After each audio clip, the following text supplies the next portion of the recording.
Fort Collins versus Loveland. We got two of the hottest markets right here in Colorado, and we're going to compare the two to see which one stacks up. And in order to do so, we're going to do a little contest. We're going to base it on 7 different variables where we've looked at the data, we've looked at the consumer reports, and done their reviews, and we're going to compare the two, and each one's going to get 1 point based on the criteria and the responses. So what we'll do is we're going to look at the 7 topics being size, location, growth, schools, parks and recreation, entertainment and attractions, and housing. Again, each one will get 1 point, and at the end, we'll see who's going to win the contest. Hey, it's Kevin Shoemaker with eXp Realty, and if you're looking to make a move to Fort Collins or any of the surrounding areas here in Northern Colorado, we would love to help you. Make sure that you subscribe to the channel so you get notifications of all the different videos that we put out, giving you the inside information and edge on things to do in Northern Colorado, and also just the information about our communities, the neighborhoods, housing, and everything you need to know when it comes to making a big decision like housing. We help families every day, just like you, whether you're looking at making the move into the area or you're ready to live in the area and you're looking to maybe make an upgrade, or maybe you're looking at downsizing. So again, make sure you subscribe, hit that like button, and that way you can get all the notification and you see the next video. Without further ado, let's get to the contest. All right, so we jump in, and we're going to look at Fort Collins versus Loveland. The first thing we're going to look at is size. Now, we'll start out with Fort Collins. Fort Collins is about 58 square miles, 169,000 people population-wise. That was based on the last census of 2022. Obviously, it's going to be a little bit more developed, a little more urban. You're going to have an amazing downtown, but also you're going to have the sprawl of the new construction. Obviously, everything having panoramic views. Hard to not like Fort Collins. On the other hand, you have Loveland. Loveland is the 14th largest city in Colorado, where Fort Collins is the 4th largest. So Loveland in size is about 35 square miles, 77,000 people population-wise. Again, that's based on 2022. So much smaller, but still a lot of room for growth. Loveland is one of those areas where it's continuing to grow and have room for expansion in comparison to Fort Collins, which is really sort of hit sort of the outer limits and boundaries. We have Fort Collins with a great downtown, and then you have Loveland, which is in the process of the revitalization of their downtown. That being said, 1 point Fort Collins based on our research.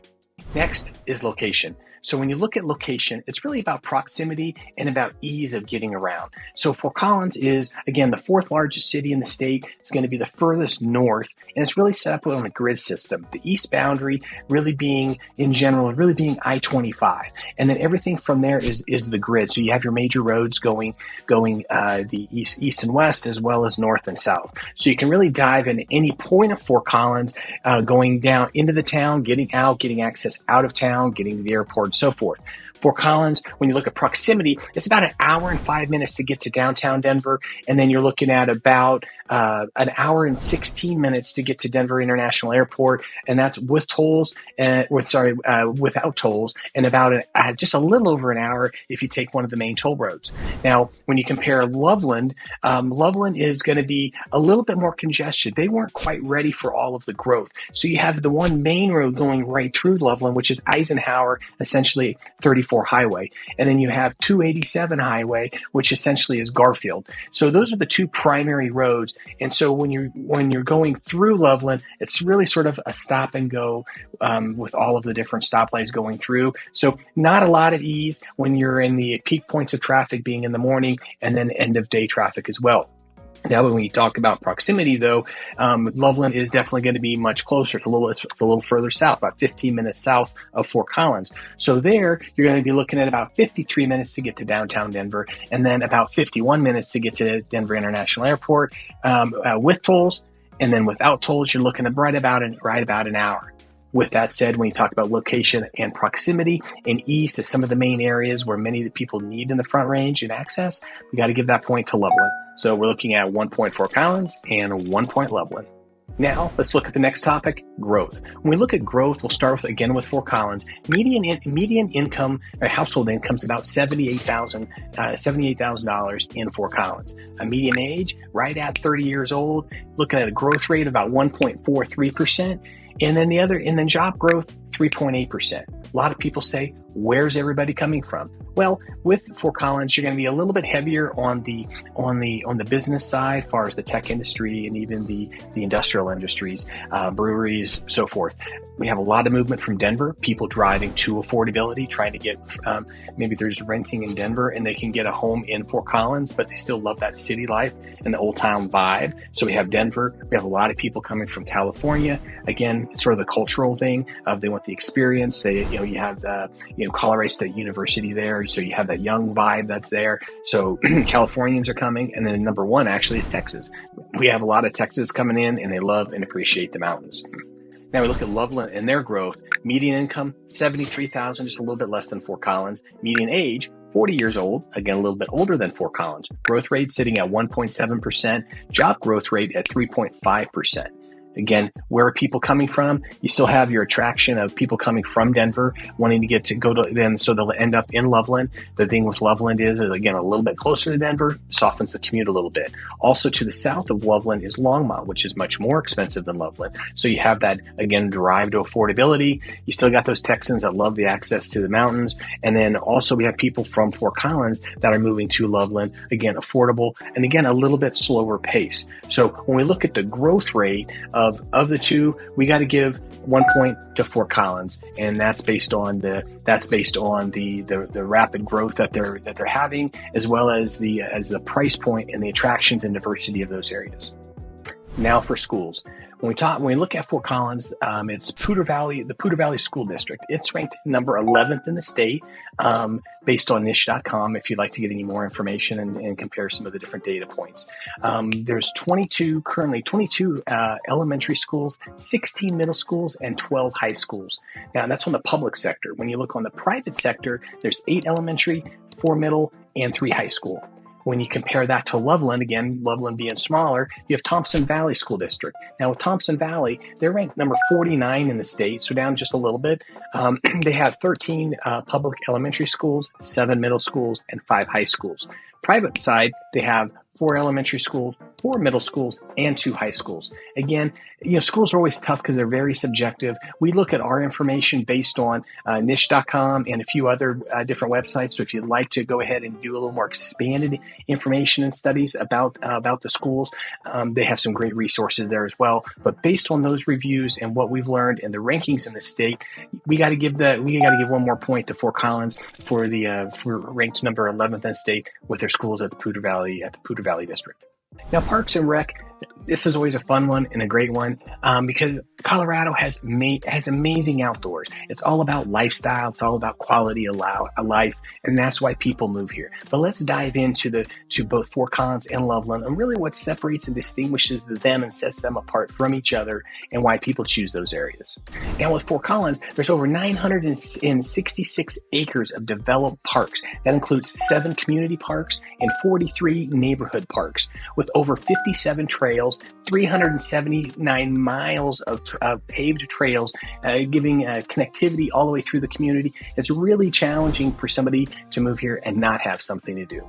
In addition to the amazing parks, obviously we have an abundance of water coming from the mountains and all of the snow melt, so everything is irrigated in lush green parks and so forth. We have also at City Park, we have a great water park, again, walking trails, pickleball, tennis courts, and everything around down at City Park. Also, you have Twin Silos Park. It's a new park where they have a playground, the sports fields, the BMX park, the dog park. There's also pickleball courts. So again, there's a lot of, from an outdoor activity standpoint, there's a lot happening as far as the parks and recreation side in Fort Collins. Now, when you compare Loveland has 27 community parks. They have a public swim beach at Lake Loveland, which is always fun for many. It gives you a little bit of a different fun vibe for the outdoors. There's 39 trails and miles of paved trails, beginning at Boyd State Park and navigating all the way through the city of Loveland and all the way up to the edge of the foothills. Also, you're going to have the Big Thompson River, which winds from coming down from Estes Park, and it actually winds through Loveland as well, giving you a lot of different fishing and different expanded options also. And then recently, last couple of years, there's the Loveland Sports Park, and that includes they have sand volleyball court, they have inline hockey rinks, skate park, basketball courts, 11 soccer fields, and then they also have a pro championship field as well. So it really attracts a lot of people to the region for those also. In addition, with Fort Collins, they also have the soccer fields, the soccer parks on the north end of town, and they also have the Poudre River, which meanders through, and you have the accessibility of the Poudre River Trail, which goes from that's about 16 miles long in this infant stage, and it's going to be expanding much over. I think it's about 30 miles total when built out. So again, just another good perk for Fort Collins. With that said, we got to give Parks and Rec to Fort Collins. They got a little bit of the edge there. So far we're looking at 4 points Fort Collins, and we're at 1 point Loveland. For entertainment and attractions, let's take a look at Fort Collins and see what we have to offer. Now, when you look at Fort Collins, we have, as far as the arts and theater, we have the Lincoln Center, we have the Lyric, we have the Aggie Theaters, which is all located right in the Old Town area. Over 24 breweries. There's over 100 local restaurants right in Old Town alone, and then obviously many more restaurants throughout Fort Collins. Live music in many of those, which obviously presents a fun vibe for the weekend in the bar scene. Also, when you look at Old Town, you can't forget about the shopping. It has great shopping opportunities. And then just a little bit south of Fort Collins, you also have the Foothills Fashion Mall, which actually did a major renovation. So they have some of the outdoor flair where they have different music and different activities for the kids, but they have some indoor and outdoor shopping, great food and restaurants as well for that. Expanding outside of that, you have Lowry State Park. You have Horsetooth Reservoir for boating, for fishing, paddleboarding. Also, you have, if you take a ride up the Poudre Canyon, about 45 minutes, you have the Mishawaka, a great outdoor theater, a great fun vibe, especially all the way through the summer, where they have bands and outdoor live entertainment as well. And then with the Poudre River, you can't forget about the rafting, the White River rafting, the kayaking, and so forth. And then to wrap up this category in Fort Collins, don't forget about CSU. You have all the different CSU games, from football to basketball to baseball. And CSU is located, Colorado State University, located just south of Old Town. So you have the spillover after the games. It spills right over into Old Town. Again, brings all of that youth and the families and all of that for just a fun week and weekend activities as well. And lastly, we can't forget about all of the festivals. There's music festivals, food festivals, brewery festivals. So a lot of different festivals that take place in Old Town also throughout the city, typically starting in late spring and then going all the way into September, October. They're having anywhere from 1 to 2 festivals a month. Now for Loveland. When you look at Loveland, again, Loveland a little bit more on the smaller, quaint side. Loveland's downtown is going through this revitalization, which is really cool to see, and it's been fun to see. It's attracting and bringing in a lot of new restaurants.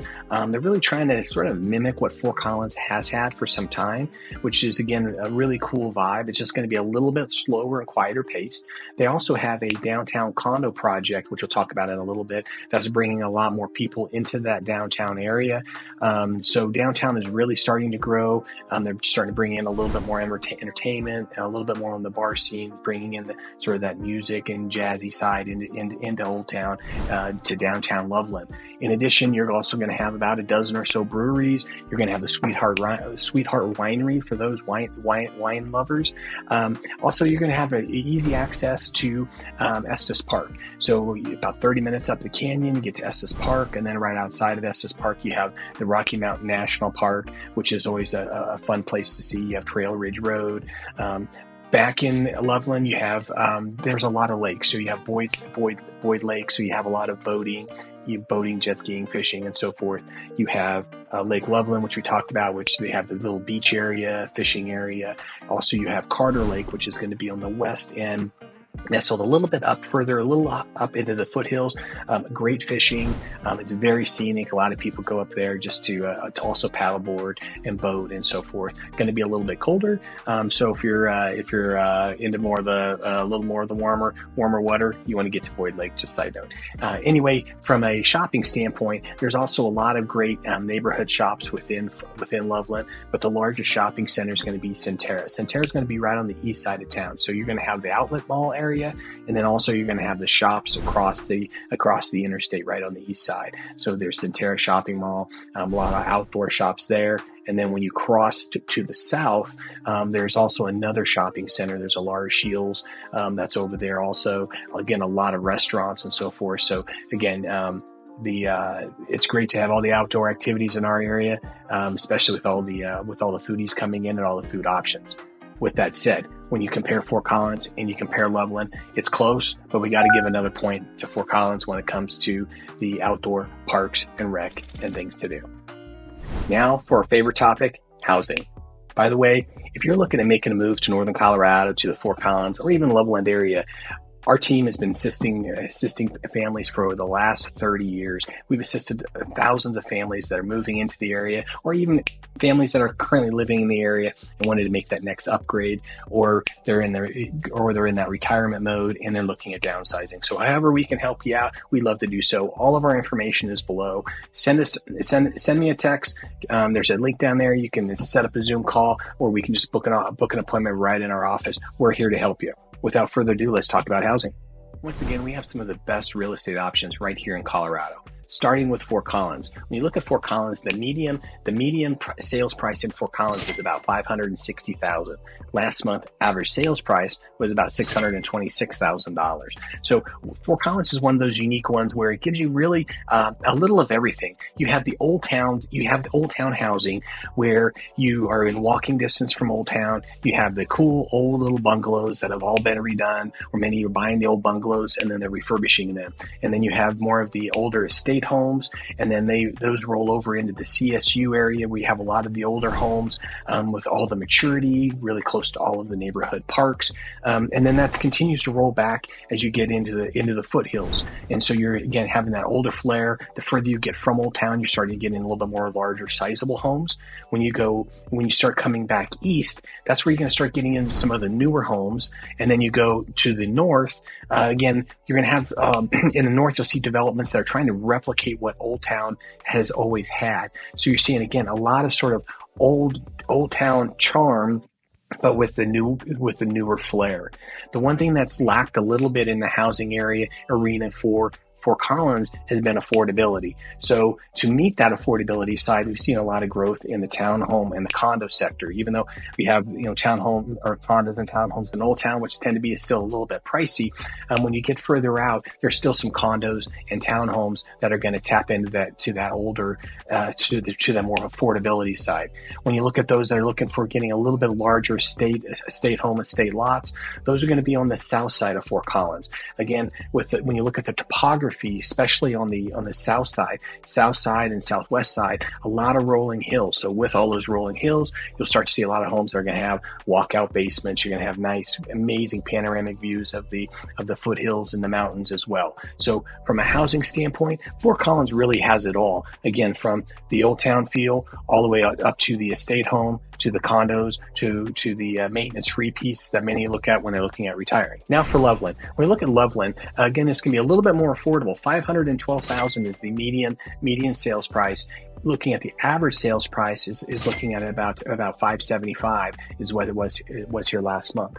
Now with Loveland, you have the downtown, which is really just starting to expand and grow. So you have a lot of people that are going through and refurbishing and redesigning and building and remodeling the old bungalows and bringing back that charm. But there's still a lot of rentals in that downtown area that haven't went through the remodel process. So when you're going downtown in Loveland, you may have this great, amazing remodeled home next to an old rental. Again, the ones that get in early are going to have a lot more, are going to be able to take advantage of the lower price points. Over time, as that builds out, I think that area is going to turn out to be amazing. The other thing you're starting to see is expansion into the condo market. So we have one of our first projects in downtown that's being built now, bringing condos and lofts to the downtown Loveland area. And also what that's doing is, like we talked about earlier, is, we're starting to see more and more restaurants and more nightlife and entertainment and so forth. Now, when you look at also another unique thing of Loveland is waterfront properties. So in Loveland, you have, again, the three major lakes are going to be Carter, Carter Lake on the south side. Then you're going to have Lake Loveland, which is a private lake, but you still have, there's homes surrounding all of Lake Loveland. Then you have Boyd Lake, which is a state park, which there's going to be homes on the east side. And then also I forgot about the another private lake, which is Horseshoe. Again, Horseshoe is a private lake with also waterfront homes there. And all of those lakes there that I mentioned, you can water ski, jet ski, fish, and so forth. In addition to those areas, to waterfront lots, you're going to have a lot of other options in neighborhoods such as Seven Lakes, Hoffman Lakes, and so forth. Those are going to give you the ability to have a home on the waterfront. Those are going to be non-motorized boats, so you paddle boards, kayaking, and so forth. So those that want to be on the water, Loveland has a lot of great opportunities. In addition, there's some great golf courses also. So you have a couple of public and a couple of private golf courses in Loveland. One of the great semi-private golf courses is Mariana Butte. That's going to be on the southwest corner, and the Thompson River comes and meanders through Mariana Butte, bringing a ton of wildlife. Very mature, very scenic. The topography is a lot of rolling hills. It's one of my favorite courses in the area. So if you're looking at a golf course community, getting in the area where there's a lot of community, a lot of activities, and things that really bring people together, Mariana Butte is a great subdivision as well. When you look at those that are looking to get a little bit more elbow room and estate lots, that's going to be to the south, and that's going to give you again the topography, a lot of rolling hills. And so with all of the rolling hills in the on the south side, you're going to get walkout basements. You're going to get homes sitting on 1, 2, 3 acres, something like that, which allow for horses, shops, all kinds of places for your toys and so forth. So you have that. And then also we mentioned about when you look at growth, we talked a little bit about growth where Fort Collins has really grown into its boundaries. The thing with Loveland is Loveland still has a lot of room to expand and grow. So with that, you're starting to see a lot more affordable options as well. So you're starting to see a lot more of the subdivisions coming in that are trying to target affordability. They're trying to target those markets where you have people coming from Longmont, as I mentioned, but also Denver and those areas where they can't afford to be in a home in the Denver market because they're renting. They can come up and drive to affordability and get in a home here in the Loveland area. So again, a lot of affordability there. And then also, and lastly, is the master plan communities. We're starting to see, because there's a lot of space and room for growth, you're seeing master plan communities. Centerra, as an example, is one of those where Centerra came in and they have all kinds of amenities within the community. They're bringing in the neighborhood school. You have the walking, biking trails. They have the lake that's there for fishing, kayaking, boating, and so forth, paddleboarding, all of those things. They have the parks, they have the pickleball courts, they have the gardening areas, the community center. So again, when you're looking at master plan communities, Loveland's it has a great ones to offer, and there's more coming in the books again because they have the room to expand.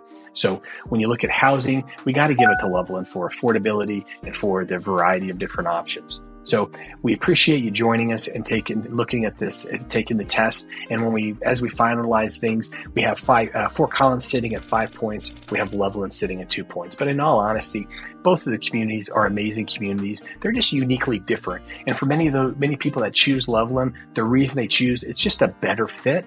And then those that choose Fort Collins, it's a better fit for them. So again, if you have any questions, you'd like to take a deeper dive into learning more about the area, the neighborhoods, go ahead and again hit our contact information is below. Go ahead and schedule a call. We'd love to get on a call with you. We'd love to meet. Love to grab a cup of coffee and just really talk about how we can help you and all of your real estate needs. Also, we'll have a link down below to our resource guide. Our resource guide really breaks down everything in regards to Northern Colorado and what you need to know when it comes to learning more and making decisions on your housing here in Northern Colorado. Until then, it's Kevin Shoemaker with eXp Realty, and we appreciate your time.